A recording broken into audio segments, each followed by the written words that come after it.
చంద్రబాబు నాయుడు లాంటి వాళ్ళు, పవన్ కళ్యాణ్ లాంటి వాళ్ళు ఎలా లీడర్లు అయ్యారో నాకు ఇప్పటికే అర్థం కాదు.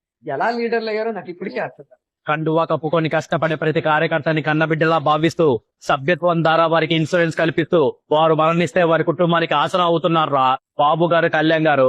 అంతేకాని మీ నాయకుడు లాగా కార్యకర్తని కారుతో తొక్కించలా.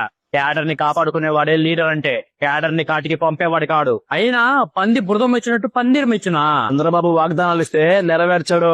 ముఖ్యమంత్రి ఎలా అయ్యాడో తెలియదు కానీ ఆయన ఇచ్చిన వాగ్దానాలు 90% చేయడు. ఈ జగనన్న సిపిఎస్ రద్దు అన్నాడు, మద్యపాన నిషేధం అన్నాడు, చేశాడా?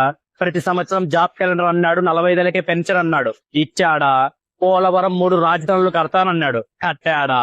వాగ్దానాలన్నీ వల్లకాటిలో కలిపి పథకాలన్నీ ఇస్తున్న కూటమి ప్రభుత్వం మీద మొరుగుతే గూప పగిలిపోద్ది. పథకాలు ఇచ్చారు సరే, కానీ దానికంటే మీ పబ్లిసిటీకే ఎక్కువ అయింది కదా ఖర్చు. చేసిన వాటిలో పబ్లిసిటీ కోసం 100% చేయకుండా 10% చేసి దాన్ని ఎలా పబ్లిసిటీకి వాడుకుంటారో మనం చూస్తాం.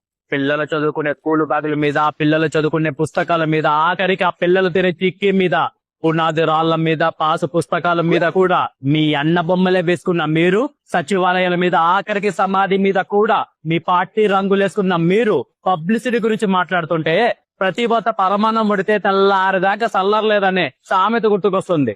ఆడదాన్ని చూడగానే అమ్మ అనేలా ఉండాలి.